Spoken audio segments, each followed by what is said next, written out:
يا أيها الذين آمنوا اتقوا الله وكونوا مع الصادقين.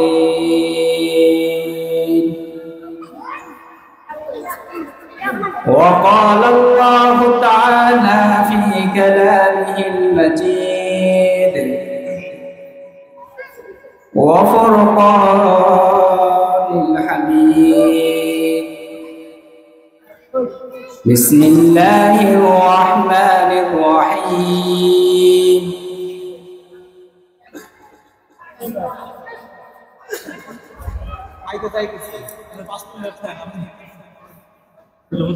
وأما من خاف مقام ربه ونهى النفس عن الهوى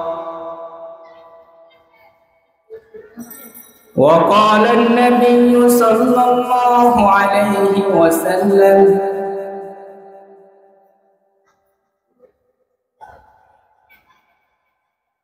من لم يرحم صغيرنا ويعرف حق كبيرنا فليس منا. وقال النبي صلى الله عليه وسلم لا يدخل الجنة جسد غذي بحرام.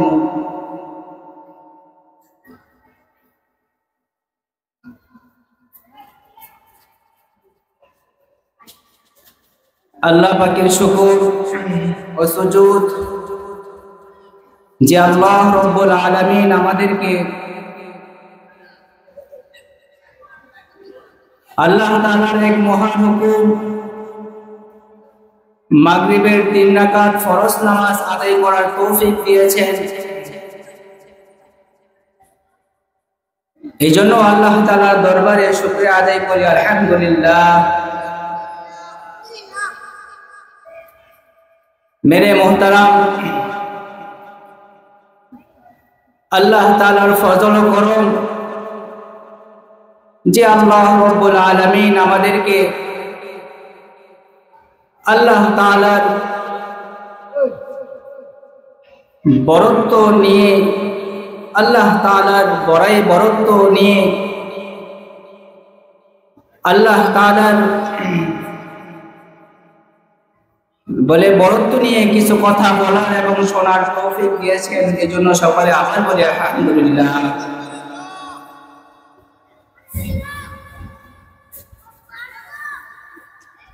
আল্লাহ তাআলা আমাদেরকে দিনের এটা এক জান্নাতের বাগান। এটা কি ভাই একটা জান্নাতের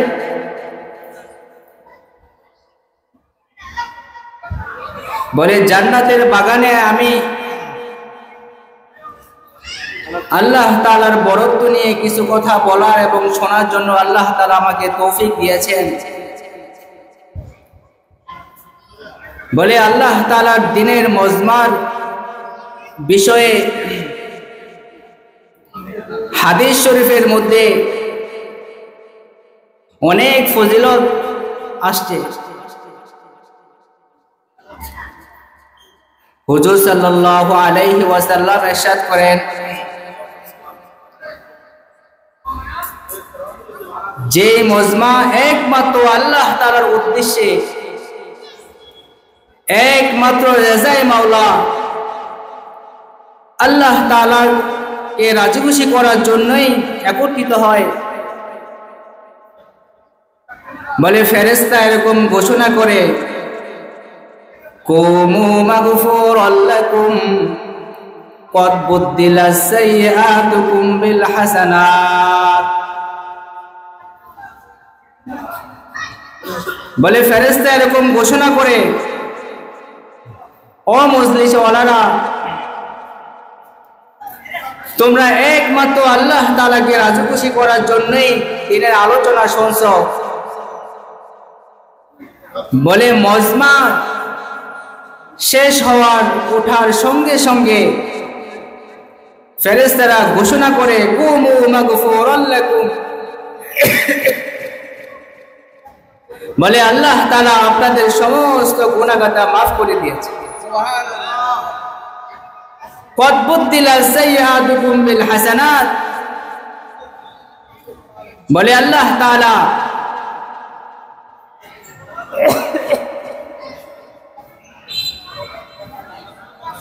বলে নেকি, বলে গুনার যে খালি জায়গাটা আল্লাহ তাআলা আপনাদেরকে নেকি দ্বারা ভরপুর করে দিয়েছে। এই জন্য মেরে মোহতারাম, মজলিসে বসার কিছু আদব আছে। কি আছে ভাই? বলে আল্লাহ তাআলা আমাদেরকে এত বড় এক পুরস্কার দিবেন যে আল্লাহ তাআলা আমাদের গুনাহগাতা মাফ করে দিবেন। বলে এমনি তো দিবেন না, কি বলেন? বলে মজলিসের আদব হলো মেরে মুহতারাম জমে জমে বসা। কি করে বসা ভাই? এই জন্য আমি শ্রোতাদের উদ্দেশ্যে বলতেছি, সামনের খালি জায়গাগুলো পূরণ করে বসি। বলে সামনে যখন আমি আল্লাহ তাআলার জন্য এক হাত অগ্রসর হব, বলে আল্লাহ তাআলার রহমত আমার দিকে দুই হাত অগ্রসর হবে। সুবহানাল্লাহ। বলে আল্লাহ তাআলা দিনের জন্য কেউ হেঁটে হেঁটে আসে, বলে আল্লাহ তাআলার রহমত তার দিকে দৌড়ে দৌড়ে চলে। সুবহানাল্লাহ। এই জন্য ভাই আমরা সামনে আগে আগে বসি।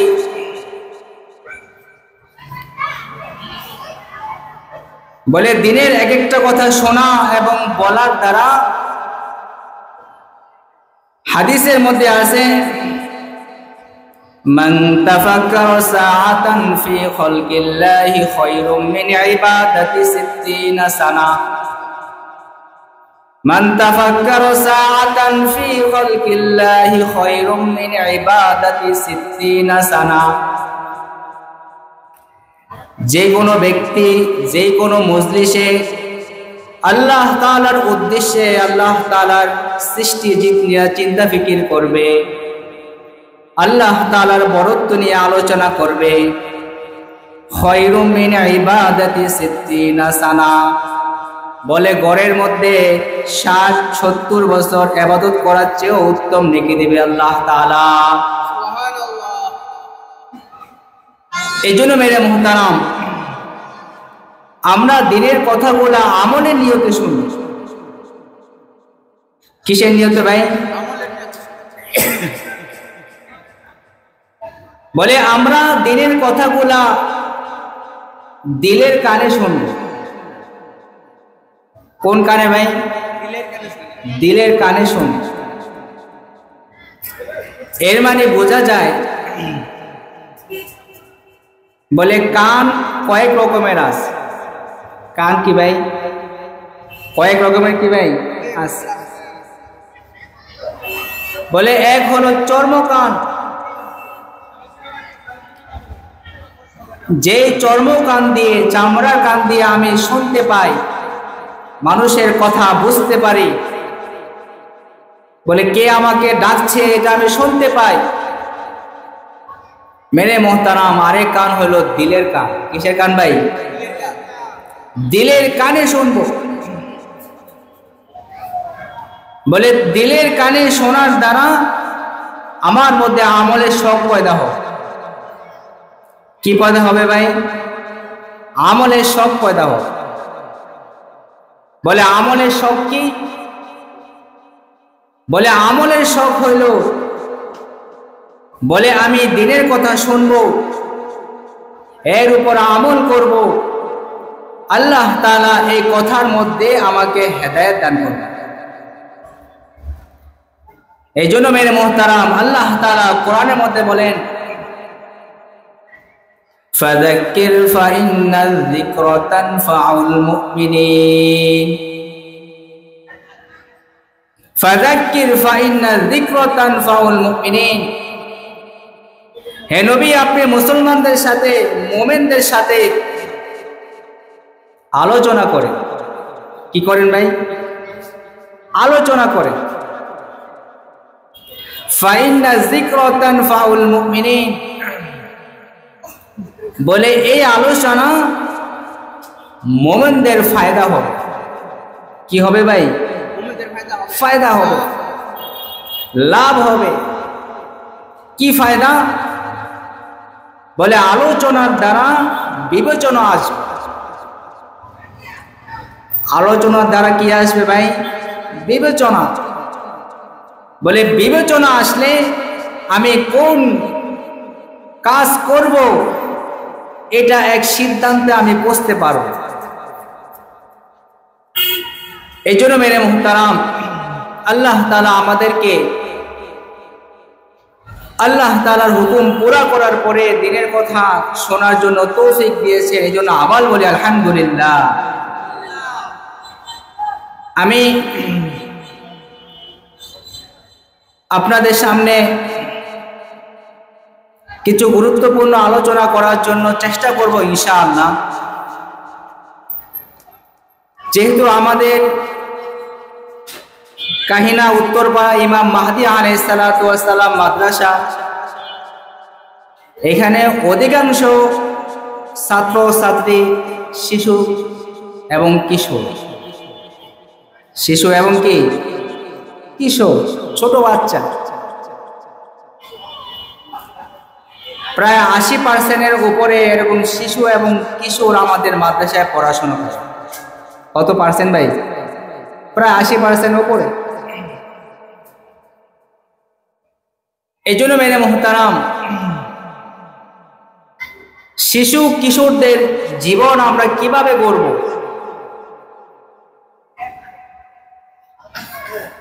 শিশু কিশোরদের উপরে আমরা কিভাবে মেহনত করব,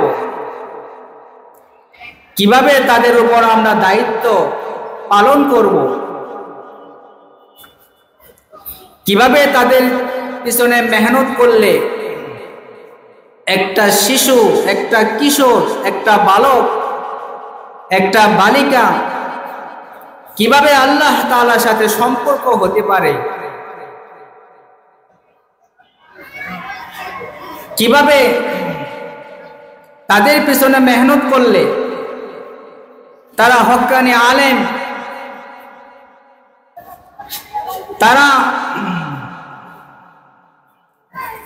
বলে সমাজের এক জান্টা, সমাজের রাহবার হতে পারে, সমাজকে সংশোধন করতে পারে, সমাজকে সঠিক রাস্তার উপর উঠাইতে পারে। এই বিষয়ে আমরা ইনশাআল্লাহ আমি কিছু আলোচনা করার জন্য চেষ্টা করব ইনশাআল্লাহ। মেরে মুহতারাম, শিশু কিশোরদের সর্বপ্রথম দুইটা বিষয়ের উপর আমরা যত্ন নেই। কয়টা বিষয়ের উপর ভাই? দুইটা। এক হইল তাদের শারীরিক, তাদের শরীর কিভাবে গঠন হয়, তাদের শরীর কিভাবে সুস্থ থাকে, শারীরিক ভাবে মেহনত করে। বলে এটা প্রত্যেকটা মা বাবাই সন্তানের উপর দায়িত্ব,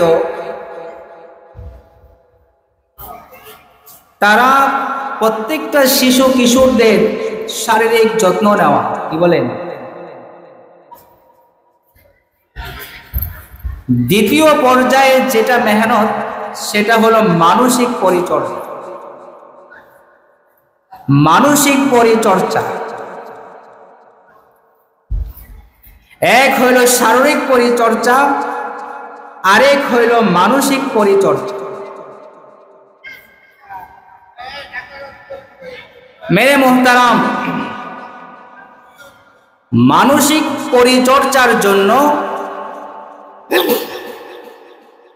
বাপ মার জন্য আগে থেকে মেহনত করতে হবে। বলে মাতা পিতার সর্বপ্রথম দিনদার হতে হবে। কি হতে হবে ভাই? দিনদার হতে হবে, পরহেজগার হতে হবে, মুত্তাকি হতে হবে।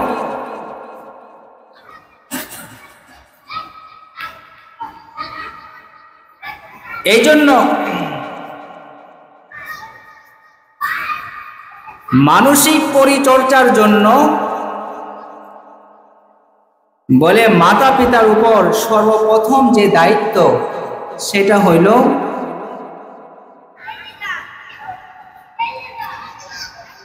বলে মা তার গর্ভে সন্তান আসার পূর্বেই তার চিন্তা চেতনা, তার মনোবল, তার বিবেক, তার সব কিছু বলে সে সম্পূর্ণরূপে গুনাহ থেকে মুক্ত থাকতে হবে। কি থাকতে হবে ভাই? গুনাহ থেকে মুক্ত থাকতে হবে।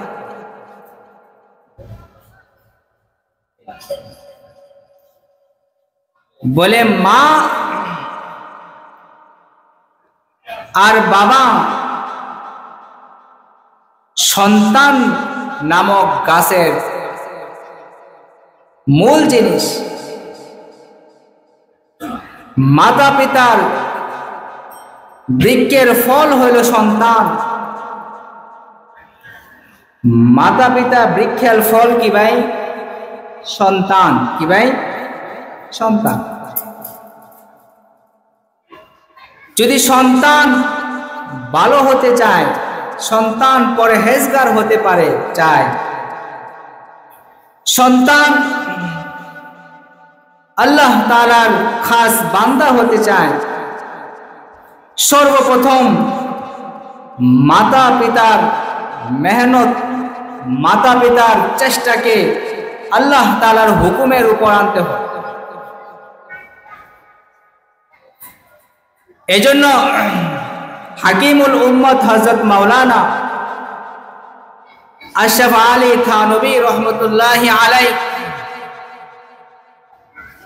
একটি সুন্দর ঘটনা তার কিতাবের মধ্যে লিখেছেন।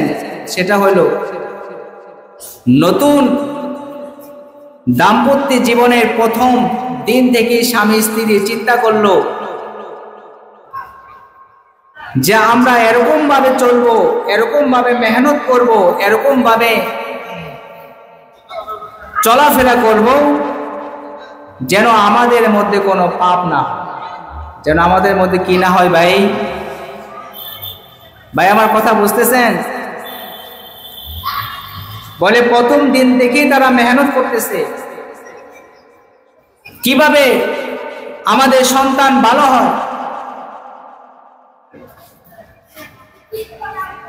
বলে এরকম সন্তান তার মায়ের গর্ভে আসলো, সন্তান জন্ম লাভ করলো, একটা ছেলে সন্তান। কি সন্তান ভাই? ছেলে সন্তান। বলে সন্তান বড় হইল, একদিন বাবার সাথে সন্তান চলতেছে। বলে ছেলে রাস্তার পাশে এক বড়ই গাছ থেকে ঢিল মেরে একটা বড়ই পেড়া খাই ফেলছে। বলে সন্তানের এই অবস্থা দেখে পিতা চিন্তা করলো, বলে আমরা এত সতর্ক থাকা সত্ত্বেও সন্তান কিভাবে রাস্তা থেকে বড়ই পেড়ে অন্যায়ভাবে খাইলো, সে একটা হারাম খাইল। কি খাইলো ভাই? হারাম খাইল। কি কারণে খাইলো? এখন বাবা এই ছেলে সন্তানের মাকে বলতেছে, তোমার কি মনে পড়ে এই সন্তান গর্ভ অবস্থায় তুমি কোনো চুরি করছো বা তুমি কোনো অন্যায় করছো? এখন মা চিন্তা করে দেখে যে এই সন্তান গর্ভ অবস্থায় আমি কোনো পাপ করি নাই, কিন্তু একটা কাজ করছি। কি করছি ভাই? একটা কাজ করছি। সেটা কি কাজ? বলে আমিও পাশের বাড়ির বড়ই গাছ থেকে বিনা অনুমতিতে একটা বড়ই খেয়েছি। এই জন্য হাকিমুল উম্মত হযরত মাওলানা আশরাফ আলী থানভী রাহমাতুল্লাহ আলাইহি, উনি হাকিমুল উম্মত, এই উম্মতের ডাক্তার, এই উম্মতের কি ভাই? ডাক্তার, রূহানি ডাক্তার। উনি তার কিতাবের মধ্যে বলতেছে, এই যে মা অন্যায়ভাবে অনুমতি ছাড়া গর্ভ অবস্থায় একটা বড়ই খাইছে, এই গুনার প্রভাব তার সন্তানের মধ্যে পড়ছে। এই গুনার প্রভাব কার মধ্যে পড়ছে ভাই? সন্তানের মধ্যে পড়ছে। এই জন্য মেরে মুহতারাম, আমরা যেহেতু সন্তানদের পিছনে মেহনত করি, সন্তানের শারীরিক পরিচর্যা, মানসিক পরিচর্যার পিছনে আমরা মেহনত করতে হবে।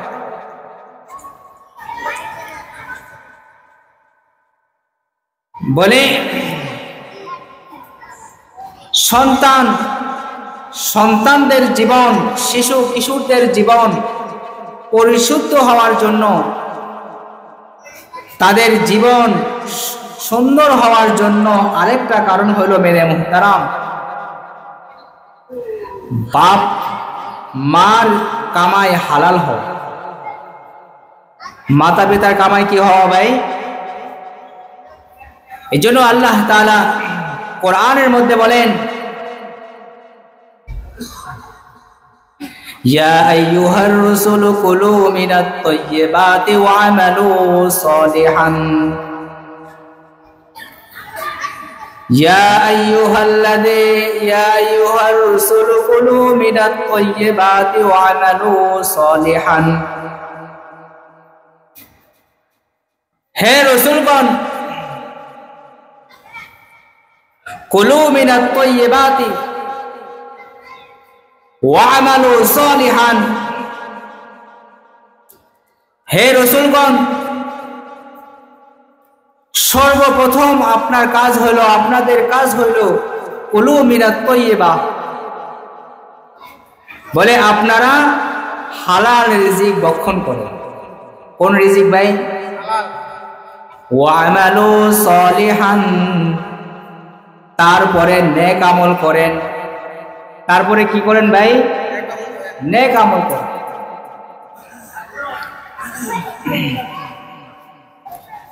বলে নেক আমল কবুল হওয়ার জন্য তার পূর্ব শর্ত হইল হালাল রিজিক ভক্ষণ করা। কি করা ভাই? হালাল রিজিক কি করা? ভক্ষণ করা। যদি আমার হালাল রিজিক না হয়, আমি না ভক্ষণ করি, মেরে মুহতারাম, বলে আমার আমল সহি হবে না। আমার আমল কি হবে না ভাই? হুজুর সাল্লাল্লাহু আলাইহি ওয়াসাল্লাম ইরশাদ করেন,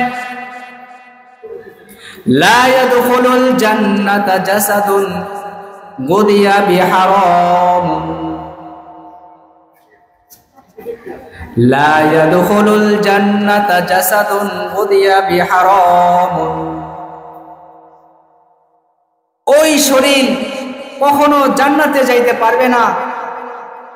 গুদিয়া বিহারামুন, বলে যেই শরীরের মধ্যে বলে হারাম প্রবেশ করবে। যেই শরীরের মধ্যে কি প্রবেশ করবে ভাই? হারাম প্রবেশ করবে।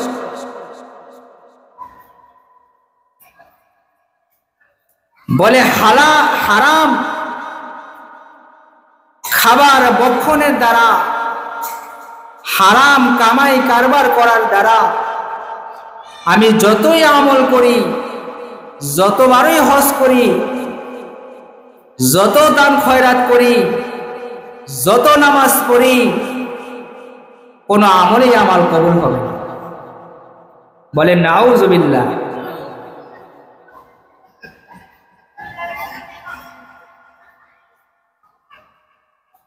বলে হারাম কামাইয়ের দ্বারা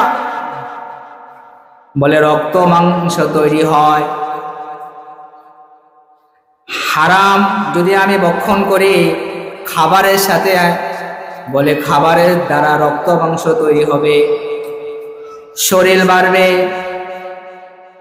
সন্তানকে যদি আমি হারাম মাল ভক্ষণ করাই, হারাম পোশাক পরিধান করাই, হারাম ব্যবস্থাপনা করে, সন্তানের শরীর তৈরি হবে, সন্তানের রক্ত মাংস কি হবে? তৈরি হবে। এই সন্তান বড় হবে, বলে এই সন্তানের মধ্যে আল্লাহ তাআলার বরত্ব, ইমানের মতো দৌলত, নেক আমল কিছুই তার ভালো লাগে না, কিছুই তার ভালো লাগবে না। এই সন্তান মানুষ হবে না। এই সন্তানের মস্তিষ্ক, এই সন্তানের চিন্তা চেতনা সব কিছু বলে ইসলামের বিদ্বেষে যাবে, ইসলাম বিদ্বেষী হবে, সে নাস্তিক হবে, সে মুরতাদ হবে, সে ব্লগার হবে, বলে সে ইসলামের বিরুদ্ধে কথা বলবে, সে ইসলামের বিরুদ্ধে লেখালেখি করবে। আজকে দুনিয়াতে যত নাস্তিক আছে, যত মুরতাদ আছে, খোঁজ নিয়ে দেখেন, না হয় তাদের জন্মগত সমস্যা, না হয় তাদের কামাই হারাম, না হয় তাদের ইনকাম হারাম। এই জন্য মেনে মুহতারাম, হুজুর সাল্লাল্লাহু আলাইহি ওয়াসাল্লাম ইরশাদ করেন, লা ইয়াদখুলুল জান্নাতা জাসাদুন গুদিয়া বিহারাম।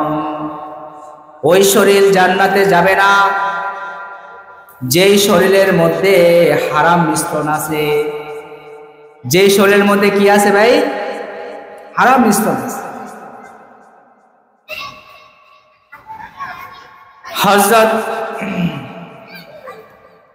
ফকি আবুল লাইস সামরকান্দি রহমতুল্লাহি আলাইহি, ফকি আবুল লাইস সামরকান্দি রহমতুল্লাহ আলাইহি এক ঘটনা, চমৎকার এক ঘটনা বর্ণনা করেছেন। বলে ওমর রাদিয়াল্লাহু তাআলা আনহুর জামানায় এক বাবা তার সন্তানকে ওমর রাদিয়াল্লাহু তাআলা আনহুর কাছে নিয়ে গেছেন। ওমর রাদিয়াল্লাহু তাআলা আনহুর কাছে নেওয়ার উদ্দেশ্য হইল ওমর রাদিয়াল্লাহু তাআলা আনহু তাকে ধমক দিবে। ওমর রাদিয়াল্লাহু তাআলা আনহু মেজাজ খুব প্রখর।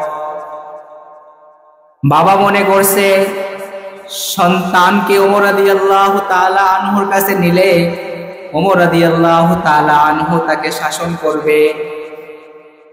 সন্তান তার বাবার হক আদায় করে না। বলে বাবা, ওমর রাদিয়াল্লাহু তাআলা আনহুর কাছে সন্তানকে নিয়ে যাওয়ার উদ্দেশ্য কি ভাই? সন্তান বাবার কি আদায় করে না? কি আদায় করে না? হক আদায় করে না। বলে সন্তান বাবার খোঁজ খবর নেয় না, সন্তান মাতা পিতার খোঁজ খবর নেয় না। বলে সন্তান থাকে 7 তলা বিল্ডিং এর উপরে, মা থাকে কুড়ির ঘরের মধ্যে। কি বলেন?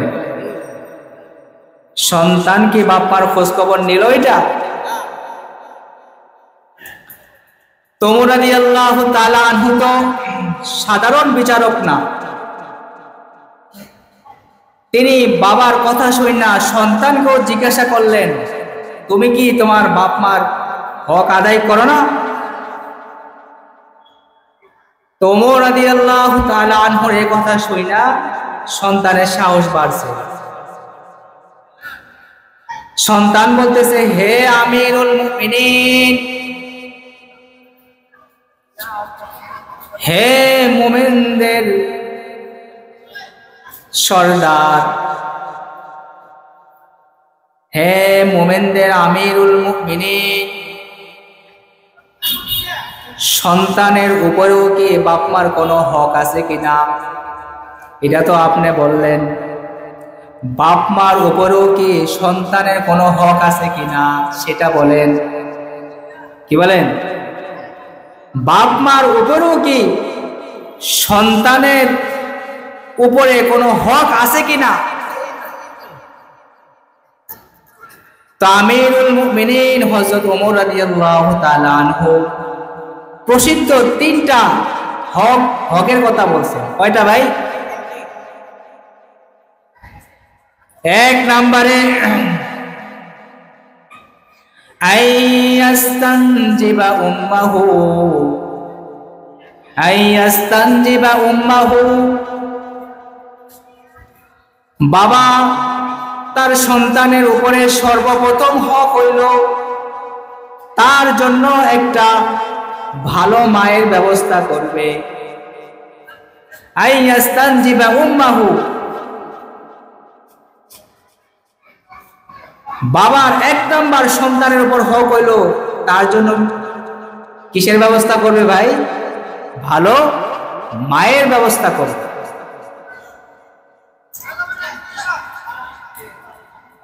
দ্বিতীয় নাম্বার হক ওমর রাদিয়াল্লাহু তাআলা আনহু বলতেছেন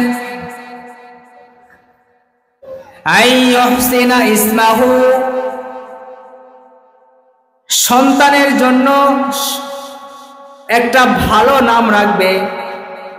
সন্তানের জন্য কি করবে ভাই? ভালো একটা নাম রাখবে।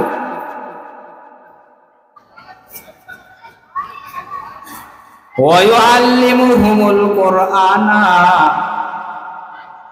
বলে বাবা তার সন্তানকে কোরআন শিক্ষা দিবে। বাবা তার সন্তানকে কি শিক্ষা দিবে ভাই? ওয়ায়ুআল্লিমুহুল কুরআনা, বলে সন্তানকে বাবা কোরআন শিক্ষা দিবে। বলে প্রথম যে শর্তটা ওমর রাদিয়াল্লাহু তাআলা আনহু বললেন আইয়াস্তানজিবা উম্মাহ, সন্তানের জন্য ভালো মায়ের ব্যবস্থা করবে। আমি প্রথমে বলছিলাম সন্তান হইল মাতা পিতা বৃক্ষের ফল। যদি মাতা পিতা ভালো হয় সন্তান ভালো হবে। গাছ যদি ভালো হয় ফল কি হবে? মেরে মোহতারাম, লাগাইছেন মান্দা গাছ, যদি আপনি ওই গাছ থেকে আম আশা করেন কখনো সম্ভব কিনা? কখনো কিনা? সম্ভব না, কখনো সম্ভব না। বলে আজকে আমাদের মায়েদের অবস্থা কি?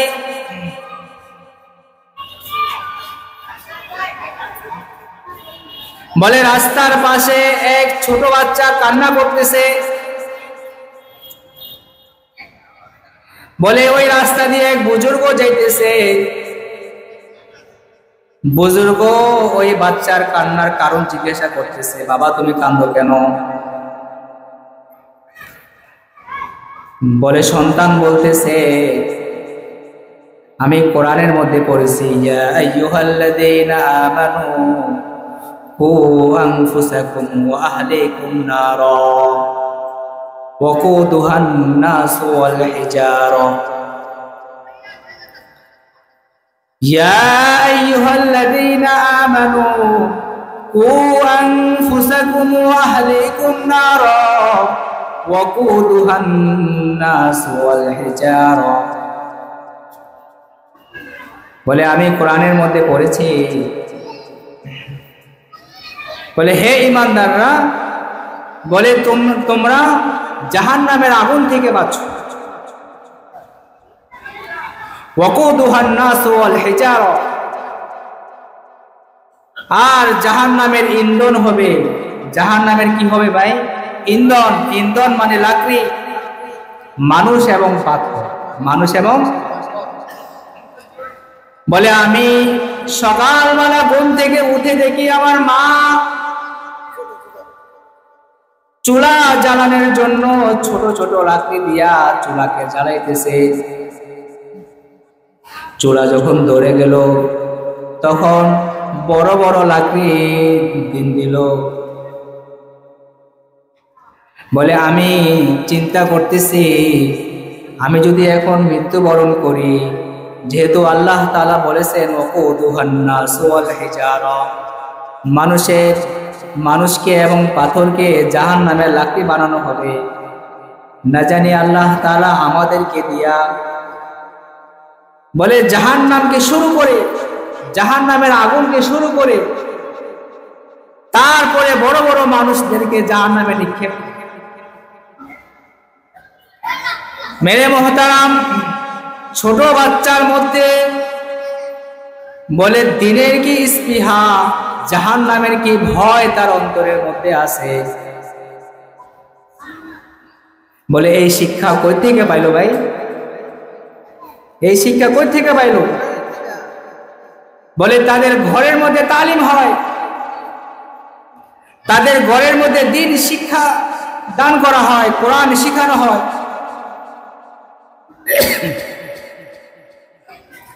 ওমর রাদিয়াল্লাহু তাআলা আনহু বলতেছেন, পিতার উপরে সর্বপ্রথম সন্তানের হক হইল আইয়াস্তানজিবা উম্মাহু, তার জন্য একটা ভালো মায়ের ব্যবস্থা করবে।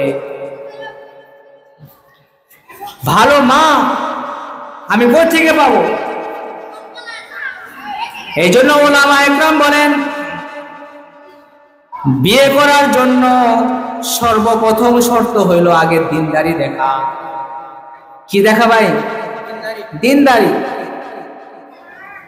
বলে দিনদার মেয়েকে বিবাহ করা। দিনদার মেয়ে যখন আমার ঘরের মধ্যে আসবে, বলে বাচ্চাকে সে সর্বপ্রথম দিন শিখাবে, সর্বপ্রথম কালিমা শিখাবে, সর্বপ্রথম বাচ্চাকে নামাজ শিক্ষা দিবে, বলে দিন শিখাবে। বলে আজকে আমাদের ঘরের মধ্যে দিন নাই। কি নাই ভাই? দিন নাই। বলে দিন না থাকার কারণ হইল আমাদের মাতা পিতারা দিনদার।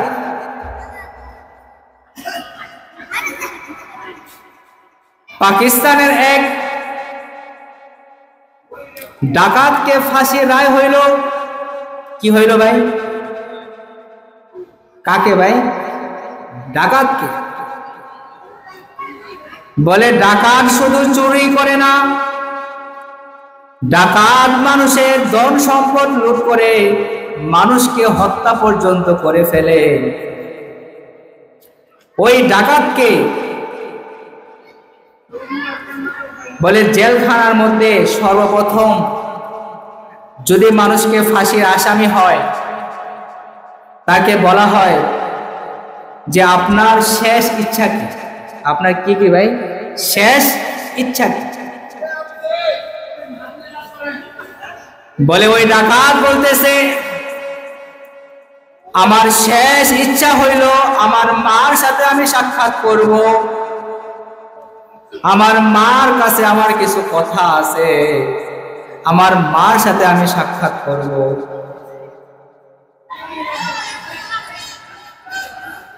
তো ওই ডাকাতের মানসা অনুযায়ী, তার মন চাহি অনুযায়ী পাকিস্তানের কোর্ট তার মার সাথে সাক্ষাৎ করার অনুমতি দেওয়া হয়েছে। ওই ডাকাত তার মার সাথে সাক্ষাৎ হওয়ার সাথে সাথে সর্বপ্রথম যে কাজটা করলেন, এটাই গুরুত্বপূর্ণ বিষয়। ডাকাত তার মায়ের গালের মধ্যে এত জোরে চড় মারলেন, এত জোরে চড় মারলেন, সবাই হতভম্ব হয়ে তাকিয়ে রয়েছে। কি ব্যাপার? ফাঁসির আসামি সে তার মার কাছে দোয়া চাইবে। কি চাইবে ভাই? মা আমার জন্য দোয়া করবা, আমাকে যেন আল্লাহ তাআলা জান্নাত নসিব করে।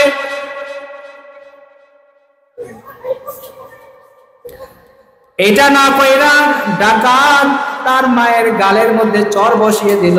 এর কারণ কি? ডাকাত সবার সামনে কথা বলতেছে, আজকে আমি সমস্ত মাকে কথা বলতে চাই, আমার মা যখন আমি ছোটবেলা এক মুদি দোকানের মধ্যে কাজ করতাম, তখন আমি পকেটে কইরা ডাল নিয়ে আসতাম। কি নিয়ে আসতাম? ডাল ডাল ডাউল ডাউল চাল চুরি করে নিয়ে আসতাম। অন্যান্য চিজ ও আসবাব আমি চুরি করে নিয়ে আসতাম।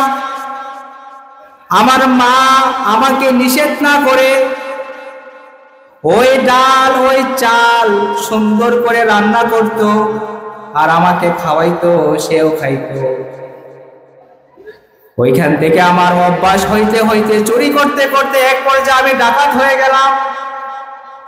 মানুষের সম্পদ চুরির সাথে সাথে মানুষের জানও নেওয়া শুরু করলাম। আমার মা যদি ওই দিন আমাকে নিষেধ করতো, আমি আজকে ডাকাত হইতাম না। আমার জন্য ফাঁসি আদেশ নির্ধারিত হইতো না। কি বলেন? মায়ে যদি নিষেধ করতো, সে চুরি করতে পারতো? আজকে আমি সমস্ত দুনিয়ার মানুষের মাকে কথা বলতে চাই, বলে বাচ্চাকে ছোটবেলা থেকেই, শিশু কিশোর অবস্থা থেকেই যেন চুরি বিদ্যা না শেখানো হয়, যেন তাদেরকে কালেমা শেখানো হয়, দ্বীন শেখানো হয়, এলেম শেখানো হয়। এই জন্য আমি সবার সামনে তার গালে চড় মারলাম। মেরে মোহতারাম, আজকে আমাদের সন্তানগুলো মানুষ না হওয়ার কারণ হইল মেরে মোহতারাম, দ্বীন থেকে আমরা অনেক দূরে, সুন্নত থেকে আমরা অনেক দূরে। হুজুর সাল্লাল্লাহু আলাইহি ওয়াসাল্লাম ইরশাদ করেন, ইন্না রাসূলুল্লাহি সাল্লাল্লাহু আলাইহি ওয়াসাল্লাম কানা ইউতা বিসবিয়ানি ফায়ুবাররিকু আলাইকুম ওয়া ইউহান্নিকুম। হুজুর সাল্লাল্লাহু আলাইহি ওয়াসাল্লাম ইরশাদ করেন, বলে যখন হুজুর সাল্লাল্লাহু আলাইহি ওয়াসাল্লামের কাছে কানা ইউতা বিসবিয়ান, নবজাতক সন্তানদেরকে আনা হইতো, তখন হুজুর সাল্লাল্লাহু আলাইহি ওয়াসাল্লাম দুইটা কাজ করতেন। কয়টা? ফায়ুবাররিকু আলাইকুম, বলে হুজুর সাল্লাল্লাহু আলাইহি ওয়াসাল্লাম তাদের জন্য বরকতের দোয়া করতেন। কিসের দোয়া করতেন? যে আল্লাহ তাআলা এই বাচ্চাকে,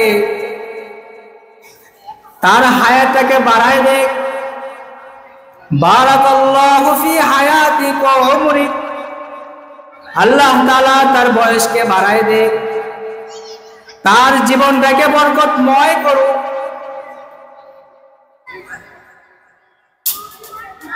ওয়া ইউহান্নিকুহুম, এবং হুজুর সাল্লাল্লাহু আলাইহি ওয়াসাল্লাম ওই নবজাতক সন্তানকে তাহনিক করতেন।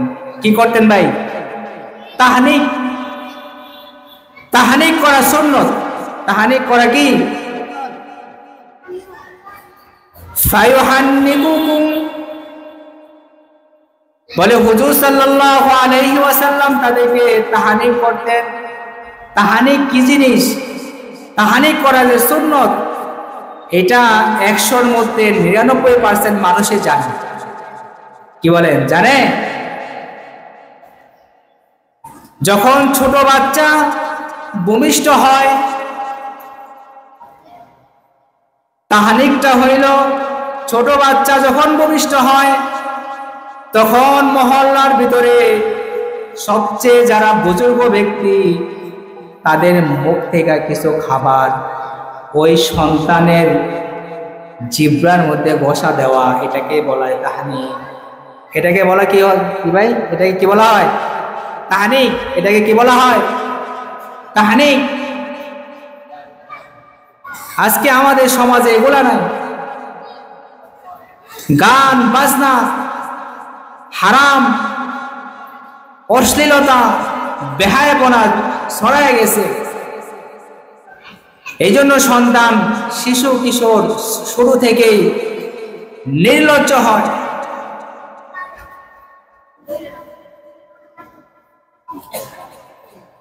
এই জন্য মেরে মুহতারাম, শিশু কিশোরদেরকে স্নেহ করা সুন্নত। শিশু বাচ্চাদেরকে আদর স্নেহ করা কি ভাই? সুন্নত। হুজুর সাল্লাল্লাহু আলাইহি ওয়াসাল্লাম ইরশাদ করেন, মাল্লাম ইয়ারহাম সগীরানা ওয়া ইয়ারিফু হাক্কা কাবীরিনা ফালাইসা মিন্না। মাল্লাম ইয়ারহাম সগীরানা, যারা ছোট বাচ্চাদেরকে স্নেহ করবে না, ওয়া ইয়ারিফু হাক্কা কাবীরিনা, বড়দেরকে সম্মান করবে না, বড়দের হক আদায় করবে না, ফালাইসা মিন্না, সে আমার বলে দলের অন্তর্ভুক্ত না। বলে ছোট বাচ্চাদেরকে স্নেহ করা কি ভাই? সুন্নত।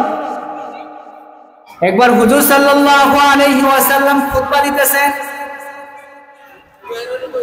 হযরত হাসান ও হুসাইন রাদিয়াল্লাহু তাআলা আনহুমা মসজিদের ভিতরে দৌড়াদৌড়ি করতেছে। তো হুজুর সাল্লাল্লাহু আলাইহি ওয়াসাল্লাম ওই সময় হাসান ও হুসাইন রাদিয়াল্লাহু তাআলা আনহুমাকে খুতবা ছাইরা, কি ছাইরা ভাই? খুতবা ছাইরা দুজনকে বুকের মধ্যে টানছেন এবং আদর কইরা এই কথা বলতেছেন, ইন্নাল ওয়ালাদা মাবখালাতুন ওয়া মাজবানাতুন, ইন্নাল ওয়ালাদা মাবখালাতুন, এই বাচ্চাদের কারণে মানুষ আজকে বখিল হয়। এই বাচ্চাদের কারণে মানুষ আজকে কি হয়? বখিল হয়। বখিল বখিল। এই বাচ্চাদের কারণে মানুষ আজকে কৃপণ হয়, কাপুরুষ হয়। এই জন্য মেরে মুহতারাম, যে কথা বলা হয়েছে আল্লাহ তাআলা আমাদের সবাইকে এর উপর আমল করার তৌফিক দান করুক।